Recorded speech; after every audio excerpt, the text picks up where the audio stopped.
We are here with Charlie Puth in Tampa Bay. Hi. So first I want to say we just went to your sound check party. Yeah. You have an amazing spirit. Oh, thank you. Well, those girls were extra wild in the front row. They were crying. They were screaming. Right. They're definitely the most turned up. Yeah. I think one of the things that I thought was really interesting is that, you know, Holly and I, we've worked together for 10 years. Long We've time. interviewed artists. And, like, you can tell the artists that are still trying to, like, figure out who they are. But as soon as you walked out on stage, I was like, you know who you are, and you are just you. Yeah. And I just thought that was so cool. I mean, that's, you know, I'm not, the thing is, I'm like a really bad actor. I've tried acting before, and if I tried to act like somebody else, I feel like however many thousands of people here tonight will be able to know, like, right away that They're gonna call you on it. it's not genuine. Yeah. So I might as well just be myself and put melody on top of it. Right. So I was looking through your Twitter, and I had a couple of things This I is wanted dangerous. to I ask you feel about. like Dangerous territory. It's dangerous territory. One of the things I thought was interesting, you said, when I'm 40, I want to look back at pictures of myself when I was 26 and cringe with delight. Yeah. So I want to know, let's go back 3 years ago. Right. Is there any outfit that you look at now from a red carpet or from an appearance that you're like, ooh, did I really wear that? and or maybe said to your friends or your people are like, why did you let me? Well, it was more of originally they wanted me like this like clean cut image for some reason. They just had it in their mind, and I didn't know what kind of artist I was going to be because I never planned on being an artist. So they had my hair slicked back and all that stuff, and I look so uptight. I'm like everything that I shouldn't be. I was pretending to be like because I'm a jokester. I have like long hair or whatever. I'm goofy, and I just look back. I think it was my first red carpet at the Billboard Awards, and I was like, I didn't know how to smile, so I kept it. That was my red carpet smile, Did someone say, do the good smile though? The next one is the good smile. and I was like, sure, okay, here.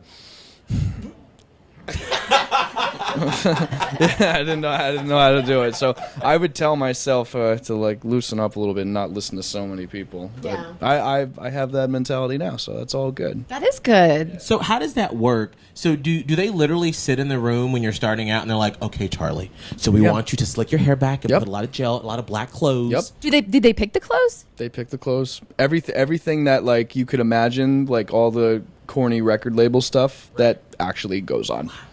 So at what point and or in the journey do you get to say, okay, hold on a minute, and who do you say it to say, this is not me? I'm very fortunate that I produce and I write all these records. I make them from the ground up. I mix these records, and fortunately, with records like We Don't Talk Anymore and Attention and How Long, and I had proven myself in their eyes, so I kind of just got the green light to do my own thing, you know.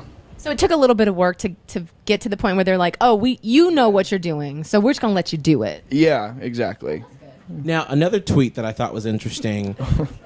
Listen, I do my research, okay? He likes the Twitter. I do. Fine. I like the Twitter too. You said, don't doubt yourself in your ability. Yes. So I'm curious, when was the last time you actually had overwhelming self-doubt? Self-doubt. Self-doubt.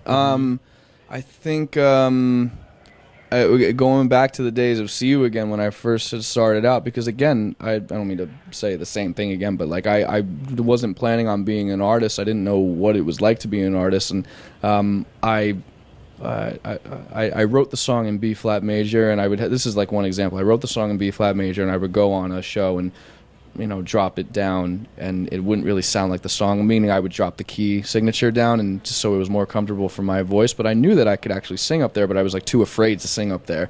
But now I like sing to the heavens now. And you do. And what was like the turning point for you? What gave you that extra boost that said, okay, I was doing that? Was there one moment that you said, wait a minute, I got this? It was December 2016 when We Don't Talk Anymore had peaked on the Billboard chart at like number 9, and it was my first solo top 10, and I never thought that I would have a solo top 10 hit record. I thought I always had to have that was Attention when Attention happened. That went even higher, number 5. Right. And that was my first solo top 10, and I thought, wow, I really can do this stuff on my own. Yeah. Oh, what a great feeling. Yeah. So it's really the music that all brought me there. I don't know what I would do without the music.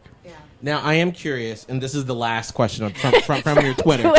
Charlie, you tweeted that you liked Hot Pockets, pepperoni pizza, How long do you keep your Hot Pockets in the microwave? and do you like them cold in the middle? You're like a volcano to shoot out and hit you in the mouth. Boiling, lava hot, and then frigid.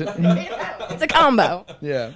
You said, do you ever think about the person that taught you how to kiss? Yeah. Now, I'm curious, what is the Charlie Puth technique to kissing? Is there a technique? Because I'm everybody gonna, has a I'm technique. gonna answer this in 2 parts. So I like 2 parts. the reason why I wrote this is because I like to, in order for me to be immersed in my fans' life, because I write these lyrics for my fans, bottom line, I need to just kind of subtly ask things about their lives and see if the same things happen to me. And sometimes they'll reply, but I live for the replies. Like, I don't live for the replies. That sounded very too... But It's okay, we all do. when I'm writing a song, I'll read replies, and because sometimes they'll inadvertently type a really cool lyric out. Do they ever realize that they were inspiration or like a muse for that particular lyric? I don't think so, and that's probably a good thing. But it's because lyrics basically are human pieces of conversation, and what better place than like where they organize all the replies.